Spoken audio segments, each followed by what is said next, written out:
जैसे ये छोटा बच्चा अपनी माँ का दूध पीता है, अपनी भूख को तृप्त कर लेता है, ऐसे ये भी उससे ब्रह्म तेज ले लेता है, शक्ति ले लेता है, एनर्जी ले लेता है, दिशा निर्देश ले लेता है, फिर आराम से खेलता है, उस खेल को निभाता है दिन भर। शाम को फिर दोबारा भूख लगी तो दोबारा ले लेता है, 3 बार लगे तो 3 बार भी ले सकते हैं। तो वहां ऐसा नियम नहीं है कि सुबह शाम 7:30 मिलेगा, दिन में 12 बजे मिलेगा, यदि आप 4 बजे आए तो कुछ नहीं मिलेगा, ऐसा नियम है वहां, जब चाहो तब। माँ का कोई नियम नहीं होता है ना, बच्चे को कब दूध पिलाएगी। हो सकता है आजकल कोई नौकरी आदि करती हो तो वो टाइम बना भी ले, लेकिन सामान्य रूप से माँ का कोई नियम, जब बच्चा रोएगा दूध पिलाएगी, नहीं रोएगा तो नहीं पिलाएगी। ऐसे ही ईश्वर का है। तो हम जब चाहें उनसे, जब भी हमें लगे कि अभी शक्ति कम हो गई है तभी ले लें, तो वो अपने पास ही है, कहीं तो जाना भी नहीं है। और क्या करें, स्थूल रूप से बता रहे हैं ना, तो सीधा हो गया शरीर, मन को, इंद्रियों को हृदय में स्थापित कर लिया, ब्रह्म रूपी नौका पर बैठ गए, संसार के जो भयावह स्रोत थे उनसे पार चले गए हम। फिर क्या करें, प्राणान प्रपीड्य इह संयुक्त चेष्ट क्षीणे प्राणे नासिकयोश्वसित दुष्टास्वयुक्तम इव वाहमेनम विद्वान मनोधारयेत अप्रमत्तः। प्राणान प्रपीड्य, प्राणों को बलपूर्वक अंदर रोक करके, प्रपीड्य माने बलपूर्वक, पीड़ा पूर्वक, श्वास अंदर भरा और अंदर ही रोक दिया, बस वहीं पर ही। प्राणान प्रपीड्य इह संयुक्त चेष्टः, और चेष्टाओं को भी रोक दिया, शारीरिक गति को भी रोक दिया, बैठ गए और प्राण को अंदर भर लिया। लेकिन क्षीणे प्राणे, जब प्राण क्षीण होने लगे, जी घबराने लगे, तब नासिकया उच्छ्वसित, तो फिर नासिका से उसको बाहर फेंक देना चाहिए। तो इसका मतलब है आभ्यंतर प्राणायाम को ये ज्यादा बल दे रहे हैं, तो उसी के बारे में बताया यहाँ पर केवल। प्राणान प्रपीड्य यह संयुक्त चेष्ट क्षीणे प्राणे, प्राण के क्षीण होने पर, जब श्वास लेने की, बाहर फेंकने की इच्छा हो तो नासिकयो उच्छ्वसित, तो फिर नासिका के मार्ग से उसको बाहर निकाल देना चाहिए। दुष्टाश्वयुक्तम यह वाहमेनम, दुष्ट अश्वों से युक्त जैसे कोई वाहन होता है, कोई रथ होता है, वैसे ही हमारी इंद्रियां कैसी हैं, दुष्ट अश्व जैसी, दुष्ट घोड़ों से युक्त रथ के समान, वाहन के समान। तो ये जो चंचल हमारी इंद्रियां हैं, ये अनियंत्रित घोड़ों की जैसी हैं, दुष्ट घोड़ों की तरह से हैं। उनको ये विद्वान मन धारयेत अप्रमत्तः, ये मन और इंद्रियों के बारे में बताया, ऊपर भी बताया, इंद्रियों को और मन को हृदय में लेके आए। क्यों लेके आए, क्योंकि ये इंद्रियां और मन कैसे हैं, दुष्ट घोड़े जैसे हैं, अड़ियल घोड़े की जैसे हैं, जो अपने मन मर्जी से चलता है, जहां इच्छा हो वहां चलता है। तो हमारी मन और इंद्रियां भी अभी हमारे कहने के अनुसार नहीं चलती हैं, जहां इनकी इच्छा हो उधर हमें लेके जाती हैं। तो इनको धारयेत, उनको अपने नियंत्रण में रखे ये साधक प्राणायाम के माध्यम से। जैसे घोड़ों की नाक में डालने की नकेल होती है, रस्सी होती है, उससे वो वश में आ जाते हैं, फिर इधर जहां हम चाहेंगे वहां चलेंगे, अगर रस्सी हमारे हाथ में है तो, नकेल हमारे हाथ में है तो ये प्राणायाम ही मन और इंद्रिय रूपी घोड़ों की नकेल है, रस्सी है। प्राणायाम से इनकी दुष्टता, इनके दोष समाप्त हो जाते हैं, फिर जैसे हम चाहें वैसे ये इंद्रियां करती हैं। तो इसलिए कहा प्राणायाम परमम तपः। प्राणायाम क्या है, इन सब को लगाम लगाने का एक, नियंत्रण करने का एक तरीका है, एक रस्सी है वो। तो इसलिए कहा ये जो चंचल इंद्रिय रूपी, जो ये अनियंत्रित घोड़ों से युक्त मेरा ये जो शरीर है, ये मेरा अस्तित्व है, इसको धारयेत, धारण करे ये साधक, उसको नियंत्रित करे। अप्रमत्तः, कभी धारण करे कभी ना करे, तो फिर बीच बीच में ये लहूलुहान करते रहेंगे, चोट लगाते रहेंगे हमें। इसलिए अप्रमत्त होकर के उसमें प्रमाद ना करें, एक दिन का भी प्रमाद ना करें। जैसे खाने के लिए हम प्रमाद नहीं करते हैं ना, तो शरीर ठीक ठीक चलता है, तो कमजोर नहीं होता है, क्योंकि हमें पता है इसको ठीक रखना है। तो हम 3 टाइम में से कभी 2 टाइम भी नहीं करते हैं, तीनों टाइम खाते हैं। तो ऐसे ही ये जो अंदर की जो खुराक है आत्मा को पुष्ट रखने की, बुद्धि और मन को, इंद्रियों को पुष्ट करने की, वो है प्राणायाम और ध्यान।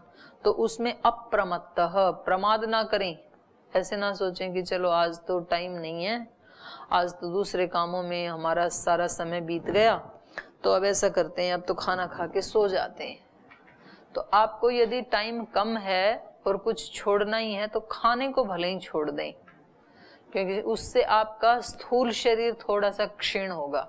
स्थूल शरीर के क्षीण होने से ज्यादा हानि नहीं होती है, बल्कि अंदर के आंतरिक अस्तित्व के क्षीण होने से ज्यादा हानि होती है। तो किसी भी कीमत पर उसको कमजोर ना होने दें, बाहर वाले को भी ना होने दें, पर दोनों में से एक को चुनना हो तो प्राथमिकता किसको दें? अंदर वाले को दें। मेरे पास आधा ही घंटा है, तो अब इसमें मैं ध्यान करूं कि भोजन करूं, तो प्राथमिकता किसको दें? ध्यान को दें, उपासना को दें, क्योंकि मेरे पास टाइम उतना ही है। उसमें कभी प्रमाद ना करें। तो ये कितना सुंदर उपाय बताया। प्राणान प्रपीड्य यह संयुक्त चेष्ट क्षीणे प्राणे नासिकयोच्छ्वसित दुष्टास्वयुक्तम इह वाहमेनम विद्वान मनो धारयेत अप्रमत्तः। प्राणायाम जरूर करें, अप्रमत्तः, प्रमाद रहित होकर के। नहीं तो व्यक्ति सोशल मीडिया के लिए तो टाइम निकाल लेता है 1 घंटा, प्राणायाम के लिए टाइम नहीं निकालता 1 घंटा। तो यदि हमारे पास 1 ही घंटा है और हमारे पास चॉइस है कि मैं इसमें मोबाइल देखूं, सोशल मीडिया देखूं या प्राणायाम करूं, तो प्राणायाम को चुनना चाहिए, क्योंकि उसमें कोई ऐसे बहुत महत्वपूर्ण मैसेज नहीं है कि उनको आप नहीं पढ़ेंगे तो कोई प्रलय हो जाएगी। लेकिन ये घंटा आपके लिए बहुत कीमती, ये दोबारा नहीं आएगा। तो इसमें आपको प्राणायाम जरूर करना है। कहाँ करें प्राणायाम, स्थान कैसा हो?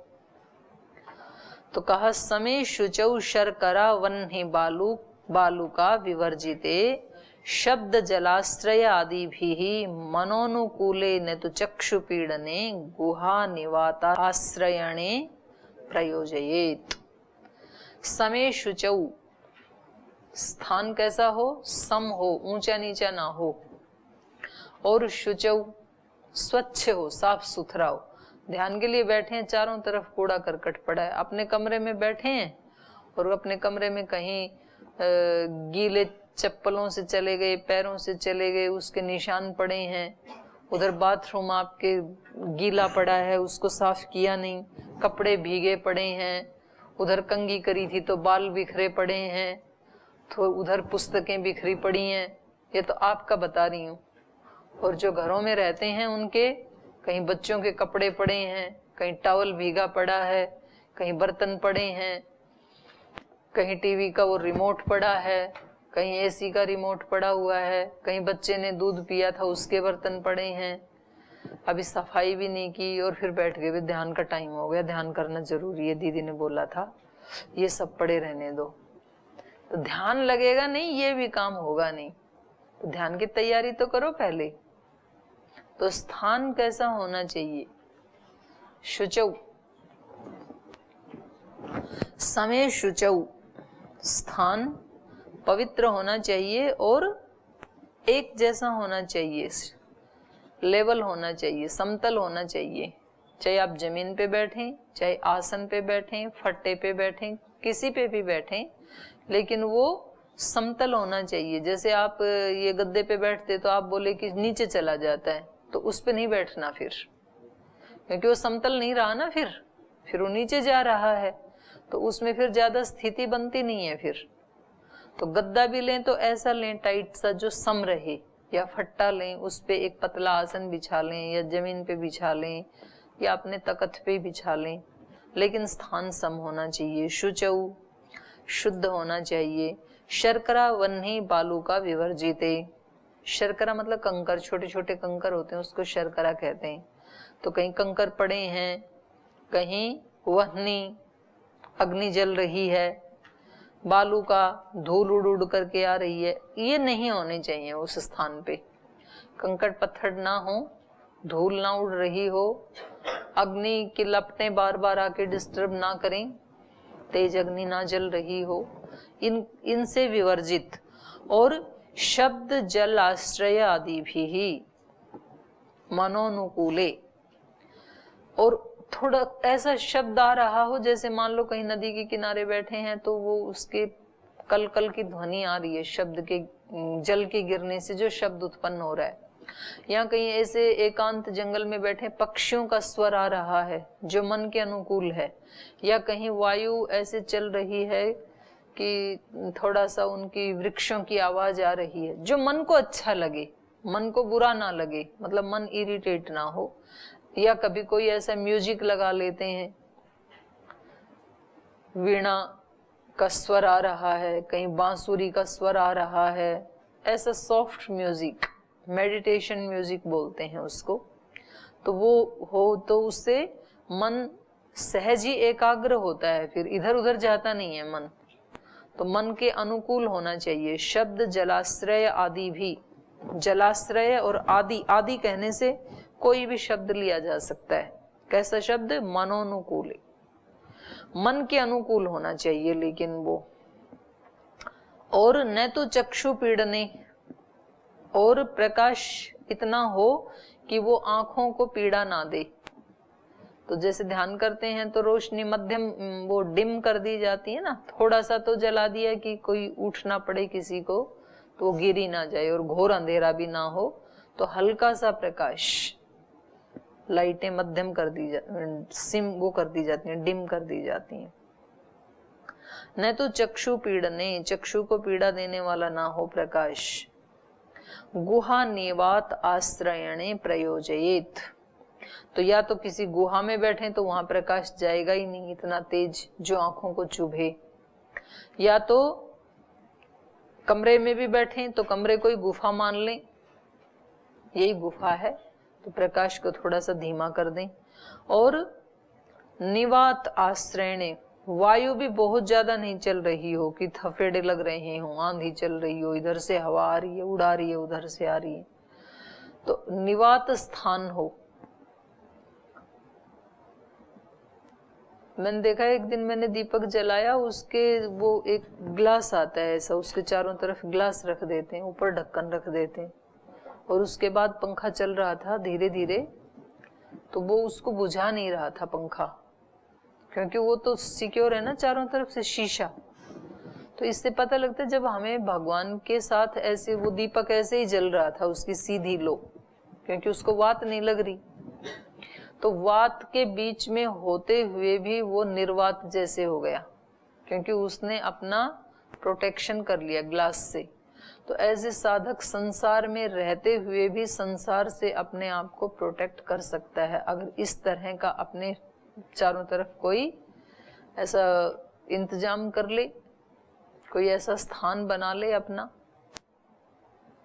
सब सो गए, जैसे मान लो घर में ही रहता है तो कैसे बनाएगा, सब सो जाए तब ध्यान कर ले, आधा घंटा बाद में सो जाए सबसे, या आधा घंटा पहले उठ जाए, तो सब सोए मिलेंगे, फिर कोई डिस्टरबेंस नहीं है। तो हर तरह से व्यक्ति कर सकता है, आधे एक घंटे का क्या निकालना है।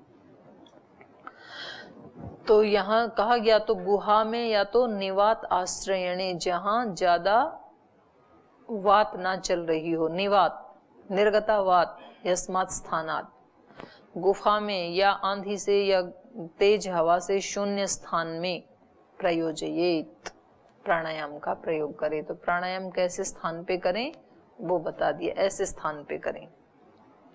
प्राणायाम करते करते हम ब्रह्म के साथ जुड़ रहे हैं, ब्रह्म के नजदीक जा रहे हैं, तो कैसे हमें पता लगे, क्या अनुभूति हो, हमें कैसे पता लगे कि हम ठीक मार्ग पे चल रहे हैं और हम अपने अंतःकरण में प्रवेश करते जा रहे हैं, ये कैसे पता लगे। क्योंकि कई बार तो व्यक्ति सो जाता है इतना सब होने के बाद, और कईयों को तभी क्लास में सुनते सुनते ही लटके आ रहे हैं, जो मैं बता रही हूँ ना, आराम से, तो इतने रिलैक्स हो गए कि बीच बीच में झपकी मार रहे हैं।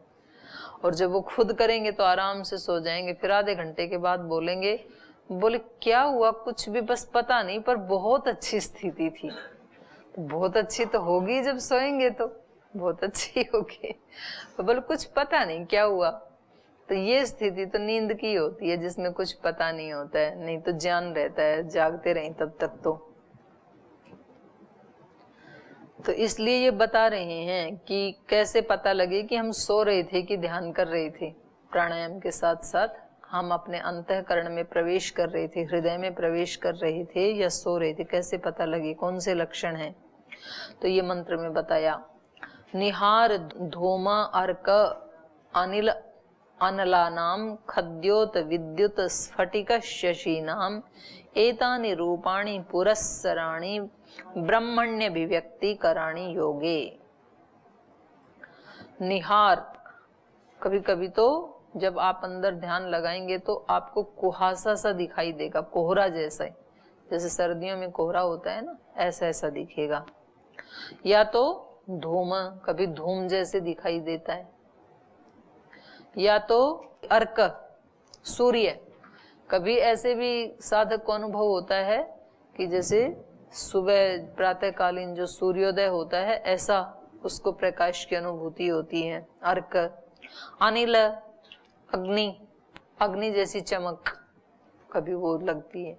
या अनल, अनिल अनल, हाँ अनिल अनल, अनिल अनला नाम, पहले अनिल है, ठीक है। तो अनिल मतलब वायु और अनल मतलब अग्नि। तो कभी ऐसे लगेगा कि वायु की जैसी सरसराहट सी ऐसी कुछ अनुभूति होगी, कभी अनल, कभी अग्नि जैसा प्रकाश होगा, कभी खद्योत जुगनू जैसा प्रकाश भी कभी कभी पता लगता है। जुगनू का तो छोटा प्रकाश होता है ना, तो कभी ऐसा एक प्रकाशित बिंदु जैसा अनुभव में आता है, खद्योत। और एक तो जो संप्रदाय है वो तो ज्योति बिंदु में ध्यान लगाते हैं, तो वो स्वाभाविक ही है। कोई भी आंख बंद करेंगे ना तो यहाँ दिखेगा ही, वो दिखेगा, सबको ही दिखेगा जो भी देखना चाहेगा ना। तो बोले यही आप आत्मा हो। व्यक्ति को इतना अच्छा लगता है कि ये मेरी आत्मा है, मैं तो आत्मा ही हूँ, मतलब मेरे को तो आत्म साक्षात्कार हो गया। तो ऐसा मान लेता है, अच्छी बात है ना, ऐसा मान ले तो भी दिक्कत क्या है? उसको ये लगता है फिर कि मैंने आत्म साक्षात्कार कर लिया, और फिर वो कैसा बिहेव करने लगता है, साक्षात्कृत योगी जैसा।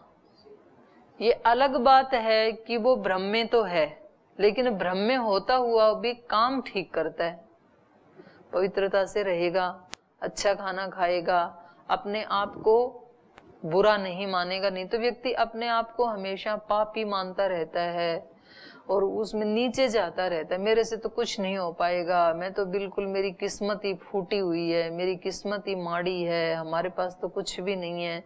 ये कम से कम यूं तो मान रहा है कि मैंने तो आत्मा का साक्षात्कार कर लिया और मैं तो ज्योति स्वरूप आत्मा हूँ। अब वो ज्योति कौन सी वाली है, आत्मा वाली है कि ये जुगनू वाली है, वो इसको नहीं पता बेचारे को। ये लक्षण बता रहे हैं। तो जब प्राणायाम आदि करते हैं और इंद्रियों को बाहर से समेटते हैं और अंदर की तरफ जब लगाते हैं तो क्या क्या लक्षण होते हैं, क्या क्या सामने आ सकता है, वो बता रहे हैं। तो कभी आप कहेंगे आपको जुगनू जैसा प्रकाश भी दिखाई दे सकता है, कभी विद्युत, बिजली सी कौंध जाती है एक क्षण के लिए, जैसे आकाश में बिजली चमकती है ना, ऐसे कभी बिजली सी चमक के फिर चली जाती है। तो कभी साधक सोच लेता है कि यही आत्मा है, ऐसा नहीं है। ये लक्षण है कि बाहर से आपने इंद्रियों को रोक करके अंदर की तरफ उनका रुख कर दिया है। विद्युत, स्फटिक, स्फटिक मणि देखा है ना, स्फटिक मणि सफेद, सन्यासी वो माला पहन के रहते हैं, हाँ स्फटिक की माला। तो ऐसा स्वच्छ कुछ अंदर दिखाई देता है, स्फटिक, बिलोरी पत्थर बोलते हैं उसको। स्फटिक शशि नाम, कभी चंद्रमा का प्रकाश, शीतल प्रकाश। तो ये अनुभव होते हैं। तो कभी आपको कोहरा सा दिखाई देगा, कभी धुआं जैसे देगा, कभी सूर्य जैसे, कभी वायु जैसे, कभी अग्नि की तरह, कभी जुगनू की तरह, कभी बिजली की तरह, कभी स्फटिक की तरह, स्फटिक मणि की तरह, और कभी चंद्रमा की तरह। एतानि रूपाणी पुरस्सराणी, ये जो रूप हैं ये पुरस्सराणी, आगे चलने वाले। आगे चलने वाले मतलब जब साधना करते हैं तो पहले इनके साथ भेंट होती है। और ये जरूरी नहीं है कि जिनके साथ जिनको ये अनुभूति नहीं हुई तो उनकी अंतर यात्रा चल ही नहीं रही, ये भी जरूरी नहीं है। ये हो भी सकते हैं, और कभी ऐसा भी होता है किसी साधक को इनमें से एक भी नहीं होता है और तो भी वो आत्म साक्षात्कार कर लेते हैं। तो ये आवश्यक नहीं है, पर ऐसे होते भी हैं। तो दोनों स्थितियां सब साधकों के साथ एक जैसी घटनाएं घटित नहीं होती हैं, और इनसे अतिरिक्त भी कोई घटित हो सकती है। तो ये सामान्य रूप से कथन है। तो कोई साधक ये ना सोचे कि मेरे को तो अभी तक तो जुगनू जैसा प्रकाश भी नहीं दिखा, सूर्य जैसा भी नहीं दिखा, चंद्र जैसा भी नहीं दिखा, अग्नि जैसा भी नहीं दिखा, स्फटिक मणि जैसा भी नहीं दिखा, तो पता नहीं मेरी तो साधना हो रही है कि नहीं। तो ऐसा सोच करके वो संशय में ना पड़े। एतानि रूपाणी पुरस्सराणी, ये रूप हैं, ये पहले दिखाई देते हैं ब्रह्म से पहले। ब्रह्मणि अभिव्यक्ति कराणी योगे, योग में ब्रह्म को अभिव्यक्त करने वाले, उसका आभास देने वाले। जब चित्त की वृत्तियों का हम निरोध करते हैं, योगे मतलब योग में, योग मतलब योगः योगस् चित्तवृत्ति निरोध। जैसे ही चित्त की वृत्तियों का निरोध करते हैं, माने बाहर से उनको रोकते हैं, प्रत्याहार की स्थिति में लाते हैं और अंदर जाते हैं, तो ब्रह्म की अभिव्यक्ति सीधा सीधा नहीं होती है। उससे पहले ऐसे ऐसे अनुभव होते हैं, और ऐसे ऐसे अनुभव के अतिरिक्त भी कोई अनुभव हो सकता है। अपने अपने संस्कार और साधक की स्थिति और साधना के ऊपर निर्भर है, और हो सकता है ये इनमें से ना भी हो, इनमें से सारे हो जाएं, या इनमें से एक भी ना हो। पृथ्वी अप तेजो अनिल खे समुत्थिते पंचात्मके योग गुणे प्रवृत्ते न तस्य रोगो न जरा न मृत्यु प्राप्तस्य योगाग्निमयम शरीरम। तो ये तो महाराज जी बोलते रहते हैं ना हमेशा। तो क्या होता है फिर, ये इस तरह से जब प्राणायाम करता है, ध्यान करता है, ऐसे एकांत स्थान में रोजाना योगाभ्यास करता है, तो क्या होता है, पृथ्वी अप तेजः अनिल ख, ख मतलब आकाश। तो ये सारे पंचभूत हैं, पृथ्वी, जल, तेज, वायु और आकाश। तो इन सब के, इन पांच भूतों के समुत्थिते, भली प्रकार सिद्ध होने पर, इनसे ऊपर उठ जाने पर। तो योग दर्शन में भी आई है ना ये सिद्धि भूत जय सूत्र, बोलो। स्थूल स्वरूप सूक्ष्म अन्वयार्थत्व संयमात भूत जय। और भूत जय का परिणाम क्या है? भूत जय से अगला सूत्र क्या है, क्या होगा? ना ना, वो इंद्रिय जय का है, मनोजवित्तम। हाँ, अणिमा आदि, तो अणिमा आदि प्रादुर्भाव काय संपत। और फिर काय संपत क्या है? रूप लावण्य काय संपत। तो ये वहां भी बताया भूत जय, और यहाँ भी उसको दूसरे ढंग से बता रहे हैं कि ऐसे करते करते जब ये पांच भूतों से ऊपर उठ जाता है साधक, पृथ्वी अप तेज अनिल खे, और एक रूप में कहें तो हमारा ये शरीर पार्थिव है, तो शरीर चेतना से वो पार चला जाता है। प्राणायाम करते करते जब शारीरिक चेतना से, पार्थिव चेतना से वो ऊपर उठ जाता है, तब पंचात्मके योगे गुणे, पंचात्मके योगे गुणे प्रवृत्ते। तो जो पांच संख्या वाले जो ये पंचभूत थे, इनके योगे गुणे, योग में इनका लाभ हो जाने पर, माने चित्त वृत्ति निरोध करके इन पांच भूतों से ऊपर उठ जाने पर, प्रवृत्ते है, इनका फल, इनका लाभ मिलना शुरू हो जाता है। तो लाभ क्या है? वो अभी जो हमने बोला, ततो अणिमादि तो ये सिद्धियां उसको मिलने लगती हैं। भूत जय से, शरीर पर जय कर लेने से ये सिद्धियां मिलती हैं। और काय संपत्ति, उसकी शरीर की रूप लावण्य आदि ये बढ़ने लगते हैं। पृथिव्यप तेजो अनिल खे समुत्थिते पंचात्मके योग गुणे प्रवृत्ते न तस्य रोगो न जरा न मृत्यु। और जब ये पंचभूतों से ऊपर उठ जाता है तो ना इसको कोई रोग होता है, ना इसको कोई जरा अवस्था महसूस होती है, और ना इसकी मृत्यु आती है। क्योंकि रोग किसको होते हैं? पार्थिव शरीर को। जरा अवस्था किसको आती है? पार्थिव शरीर को। मृत्यु भी किसकी होती है? पार्थिव शरीर की। सूक्ष्म शरीर की तो मृत्यु नहीं होती है, उसमें रोग भी नहीं आता है, उसमें जरा भी नहीं है। वो तो लगभग 200 करोड़ से वही शरीर तो आगे चल रहा है, सूक्ष्म शरीर तो ये 5 भूतों से ऊपर उठ गया। तो अब इसको क्या अनुभूति होगी इस योगी को? न तस्य रोगो न जरा न मृत्यु। कोई रोग नहीं है, न जरा अवस्था है, न मृत्यु है। ये तो सब पार्थिव अवस्था में थे, वहां से ऊपर उठ गया। प्राप्त से योगाग्निमयम शरीरम। अब इसका शरीर पार्थिव नहीं है, कैसा है? योगाग्निमय। योग की अग्नि में इसका प्रवेश हो गया है, अब तेजोमय है इसका। और उसका प्रभाव फिर पार्थिव पे भी आता है। जब इसका आंतरिक सूक्ष्म शरीर इतना योगाग्निमय हो गया, योग की अग्नि से युक्त हो गया, तो उसका थोड़ा प्रभाव फिर ये पार्थिव शरीर पे, स्थूल शरीर पे भी आता है। उसको अगले मंत्र में बता रहे हैं। लघुत्वम आरोग्यम अलोलुप्त्वम वर्ण प्रसादम स्वर सौष्ठवम च गंध शुभ मूत्र पुरीशम अल्पम योग प्रवृत्तिम प्रथमाम वदंती।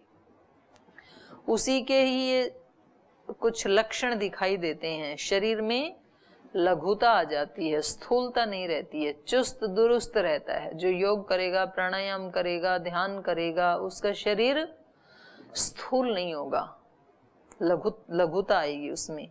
लघुत्वम आरोग्यम, निरोगता आएगी, क्योंकि उसमें तो रोग है ही नहीं ना। और अंदर वाला जो रोग है वो ही बाहर वाले पे आता है। जब मन परेशान होता है ना किसी भी कारण से, तो दूसरे भी कारण हो सकते हैं बाह्य शरीर के रोगी होने में, लेकिन 90% रोग दिमाग से शुरू होते हैं, ऐसा डॉक्टर भी बताते हैं। तो कोई टेंशन हो, कोई परेशानी हो, कोई चिंता हो, कोई घृणा हो, कोई द्वेष हो, जब वो लंबे समय तक चलती है तो फिर वो शरीर में भी उसका इफेक्ट आता है। तो इसने अंदर वाले शरीर को बना लिया योगाग्निमय, तो इसको आरोग्यम, फिर ये निरोग भी रहता है। लघुत्वम आरोग्यम अलोलुप्त्वम, लालसा का तो कोई मतलब ही नहीं है, क्योंकि इंद्रियां जाती हैं ना विषयों में, ये तो इंद्रियों से ऊपर उठ गए हैं। तो इसमें अलोलुप्त्वम होता है। वर्ण प्रसादम, इसके शरीर का वर्ण भी निर्मल होता चला जाता है, निखरता चला जाता है, तो कलर के ऊपर भी प्रभाव पड़ता है। स्वर सौष्ठवम च, स्वर भी सुष्ठ हो जाता है, दूसरों को सुहाता है उसका स्वर, बुरा नहीं लगता, कर्ण प्रिय लगता है उसका स्वर। गंध शुभ, माने दुर्गंध नहीं आती है शरीर से, क्योंकि प्राणायाम से निकाल दिया सारा पसीना दुर्गंध, तो इसके शरीर से दुर्गंध नहीं आती है। मूत्र पुरीशम अल्पम, जब खाता ही कम है तो मलमूत्र भी कम होता है। योग प्रवृत्तिम प्रथमाम वदंती, तो ये योग की प्रवृत्ति हो गई है, इसकी प्रथम स्टेज को ये चीजें बताती हैं। तो शेष कल चर्चा करेंगे, आज समय हो गया, यहीं पाठ को विराम देते हैं।